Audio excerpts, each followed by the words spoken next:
Hello, and welcome to this week's episode of Boxes of Comics. I'm your host, Chase Higgins, and today we're going to be talking about why this one Fantastic Four book might have big implications for what's to come in the MCU. So stay tuned and find out.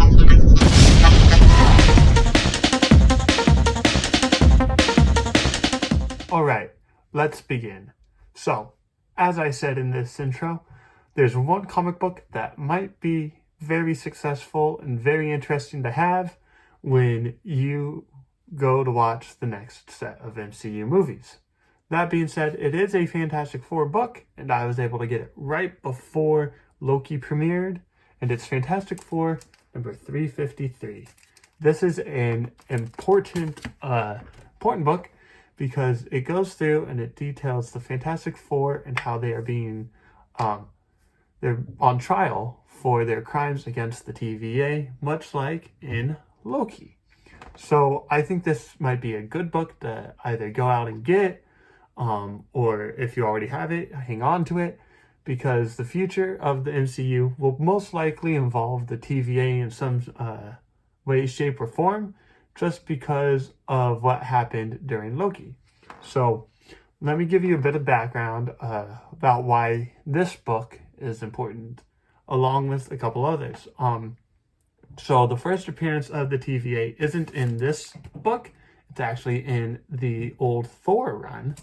But this book is important because it does introduce Owen Wilson's character of Mobius in Mobius, who was in the Loki show.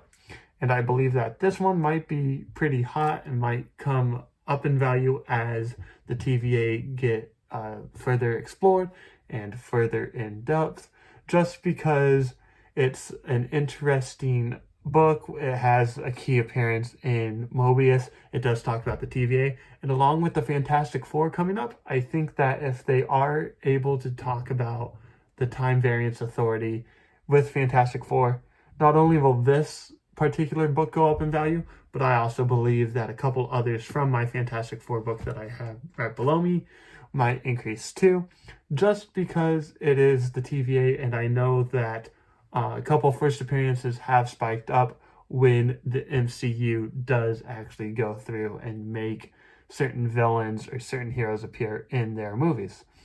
So this is pretty interesting to me. It might be a speculation and I might be purely wrong, but since I already had this book, I was like, I'm going to make a video on it and see what happens in the future, just because I know how these type of trends work. So, for example, in the past, there was the first appearance of Loki, and when the Thor movie came out, I know that kind of skyrocketed. When the first Avengers came out, I know a bunch of Avengers books went up in value, some more so than others, but I was just sitting in my room and I was thinking, I'm going to go ahead and make my first spec video just to see what happens. So for Fantastic Four number 353, it is actually from the 1990s, and it's a volume 2, if I'm not mistaken. And Fantastic Four throughout the 90s ran through numbers 336 to 416. That's just because that is the one that I wanted to collect. I decided to go ahead and collect 90s comics just because I know they're cheap, they're easy to read, and they're enjoyable for me. So I do have like 90s X-Men, 90s Fantastic Four, and then the Web of Spider-Man, which is the 90s run of Spider-Man. But when that TVA appearance was first announced for Loki, I know it was more of a big deal than other appearances, just because through the TVA, they're able to introduce so many new branches of reality with the multiverse, along with Kang the Conqueror, who we now know is going to make his appearance as the next big bad in the MCU. So I was going through a bunch of my books, seeing what first appearances are there, what major plots are there, and this was one of the books that came up. And it's very interesting, a very simple cover, actually, and it does come in different colors, I think. Let me see here. 354. 352. No, there's one of them that does come in different colors. Anyways, this one looks like this. It has the picture of the Human Torch. It says Fantastic Four. There will be a hot time in the Omniverse tonight. And this is important because when the Fantastic Four are going through this TVA system, they are actually being tried in a court against the TVA and Mobius makes his first appearance as kind of like their defendant or like their attorney per se.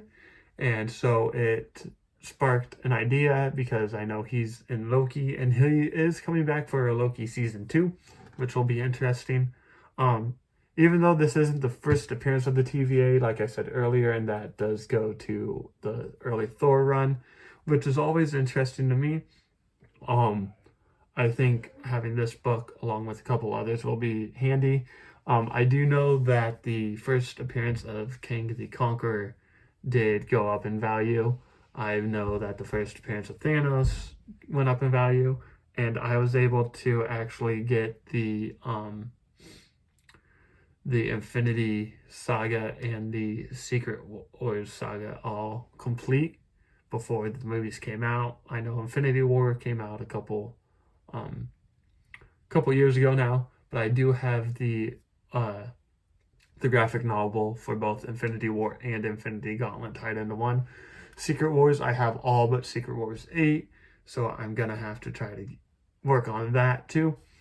But I believe that the Fantastic Four run and this book in particular might be important to get just because of a couple first appearances. It has the TVA involved. TVA is ran through Kang, and I think it might be interesting to hold on to for when the MCU does eventually bring in the Fantastic Four, now that they have the rights for it, just because it is such a big part of Marvel Comics and they are Marvel's first family, and a lot of things do run through the Fantastic Four within the comic continuity. So I'm curious to see what they bring from not only this 90s run, but other runs of the Fantastic Four, and go ahead and bring those into the MCU as well as it continues to expand now as Phase 4 has ended with Wakanda Forever.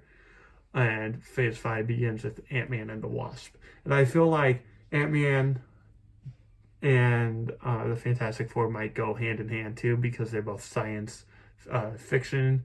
Their characters are relatable and kind of the same. So that might go hand in hand. And if you have King the Conqueror as a big bad in Ant-Man 3, I'm sure he'll find his way over to the Fantastic Four realm as well. But yes, this is my speculation and my idea of why you should go out and grab yourself a Fantastic Four number 353, along with a couple of others that involve the TVA as well. So if you are curious in collecting this whole run, I'm looking right now. It's Fantastic Four from the 1990s. Issues number 336 through 416 is the entire volume. So go ahead and head down to your LCS, check that out, see if my speculation does become true or not, and always double check with your local LCS to see what other big speculations they might have as well. So that's all for this video. Just a quick little why I'm hanging on to this comic and why it might come up in the future. And I'll see you next time on Boxes of Comics. Goodbye.